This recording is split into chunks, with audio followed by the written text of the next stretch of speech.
मैं जगदीश सिंह सुगारा आज फिर आपके लिए एक नई वीडियो के साथ हाजिर हुआ हूँ। कक्षा 8 विषय सामाजिक विज्ञान, विषय हमारे अतीत, चैप्टर नंबर 4 लिखू समाज आदिवासी श्रवण युग की कल्पना, इसके बारे में पढ़ेंगे। कुछ प्रश्न हमारे बच्चे हैं। हमारा प्रश्न है, ब्रिटिश शासन के आने से, जब अंग्रेजी शासन आया तो उसके आने से आदिवासियों के जीवन में क्या क्या बदलाव हुआ। पढ़ते आ रहे हैं, पहले प्रश्नों में समझ गए होंगे कि जब हिंदुस्तान में अंग्रेजों का शासन हो गया और वन्य क्षेत्र भी उनके नियंत्रण में आ गया, वहाँ पर रहने वाले जो आदिवासी लोग थे, जो झूम की खेती करके, शिकार करके, कबीलों के अंदर जो अपने पशु चरवाहे बनकर, लकड़ी बीनकर इस तरह अपना जीवन यापन कर रहे थे, उन पर क्या फर्क पड़ा, इसके बारे में पढ़ेंगे हम। ब्रिटिश शासन के आने से आदिवासियों के मुखियाओं से लेकर, मतलब जो कबीलों के प्रधान थे, मुखिया थे, उनसे लेकर मजदूरों तक का जीवन बदल गया। पहले आदिवासियों के मुखियाओं का महत्वपूर्ण स्थान था। उनके पास औरों से ज़्यादा आर्थिक ताकत होती थी, लेकिन ब्रिटिश शासन के आने से उनकी जो सभी शक्तियां थी वो नष्ट हो गई, छिन भिन हो गई। अर्थात अंग्रेज़ों ने उनसे उनकी शासकीय ताकतें जो थी वो छीन ली। अब उन्हें अंग्रेज़ों के बनाए हुए नियमों को मानना पड़ता था। पहले आदिवासी जंगलों में बेरोक टोक खेती करते थे।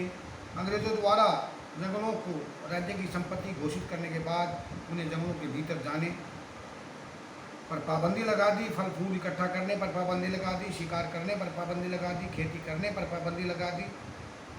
और अगर कोई खेती करेगा, झूम की खेती करेगा, तो उन्हें अंग्रेज़ों के यहाँ बेगार करनी पड़ेगी, कुछ काम करना पड़ेगा। तो अंग्रेज़ लोग आदिवासियों से सस्ते दामों पर सामान खरीदते और महंगे दामों पर बेचते। उन्हें मजबूर होकर वन छोड़कर, क्षेत्र छोड़कर किन्हीं दूसरे काम धंधों पर जाना पड़ा।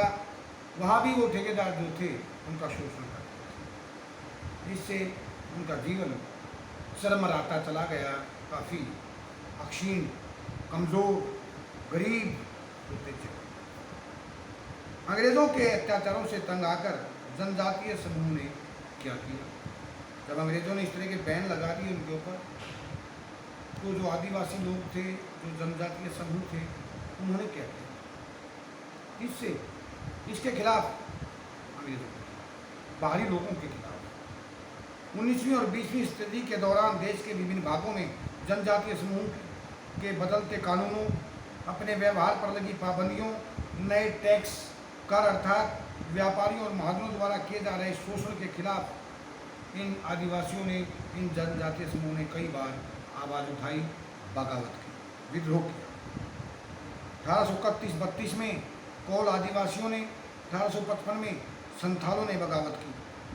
मध्य भारत में बस्तर का विद्रोह 1910 में हुआ और 1940 में महाराष्ट्र में वर्ली विद्रोह हुआ। अर्थात सिंपल शब्दों में कहा जाए तो इस तरह जो ये दिक्कू लोग थे, भारी लोग थे, इन्होंने जो इन आदिवासी जनजातियों लोगों के जीवन के अंदर जो हस्तक्षेप किया, तो जगह जगह, चाहे वो 1831-32 का कौल आदिवासियों का विद्रोह हो, 1855 में संथालों का विद्रोह हो, और 1910 में बस्तर के लोगों का विद्रोह हो, या 1940 में महाराष्ट्र के का वर्ली विद्रोह, इन्होंने सभी ने तंग आकर इस बाहरी शासन के खिलाफ आवाज़ उठाई, क्योंकि इन्होंने इनके इस प्राकृतिक जीवन जो जी रहे थे, जो खुद के नियम कानून थे, उनके जीवन में काफ़ी हस्तक्षेप करते और उनके खिलाफ होकर, गरीबी से तंग आकर इन्होंने इन विदेशी ताकतों के खिलाफ विद्रोह किया था। बिरसा आंदोलन क्यों शुरू हुआ? अगला प्रश्न है, बिरसा आंदोलन आदिवासी समाज को सुधारने के लिए शुरू हुआ। यह आंदोलन मिशनरियों मिशनरी कौन? जो ईसाई लोग थे, जो अपने धर्म का प्रचार कर रहे थे, जो यहाँ के लोगों को ईसाई बनाना चाहते थे, जो यहाँ के सेठ साहूकार थे, हिंदू भूस्वामी थे, अर्थात जो बड़े बड़े ज़मींदार थे, और सरकार को बाहर निकालकर बिरसा के नेतृत्व में मुंडा राज स्थापित करना चाहते थे। अर्थात कहने का तात्पर्य क्या था कि आदिवासी लोग जो बाहरी ताकतें थी, जो पैसे वाली शक्तियाँ थी, उनको यहाँ से निकालना चाहते थे और अपना एक वही पहले वाला राज स्थापित करना चाहते थे जो खुशहाल जीवन जी सके।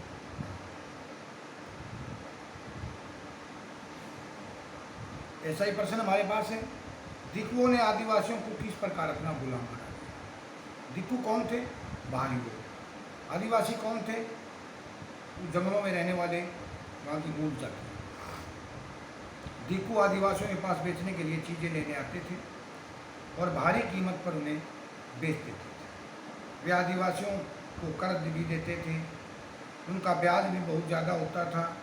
अंग्रेज़ों ने सारे जंगलों पर अपना नियंत्रण स्थापित कर लिया था और जंगलों को राज्य की संपत्ति घोषित कर दिया। आदिवासियों को स्वतंत्र रूप से घूमने फिरने, उन्हें सारी जो स्वतंत्रताएँ थी उनसे छीन ली गई थी और उनके ज़मीनों के बिल्कुल छोटे छोटे टुकड़े उनको दे दिए गए और इसके बदले उन्हें वन विभाग में नौकरी मजदूरी करनी पड़ती थी, बेगारी करनी पड़ती थी। इस सब बातों से पता चलता है कि दिक्कुओं ने अर्थात बाहरी लोगों ने आदिवासियों को अपना धीरे धीरे गुलाम बना दिया। तो आपके लिए ये 4 प्रश्न भेजे जा रहे हैं, आप अच्छी तरह से तैयारी करें। तब तक के लिए आप सुविधा चाहते हैं, आप खुश रहें, स्वस्थ रहें।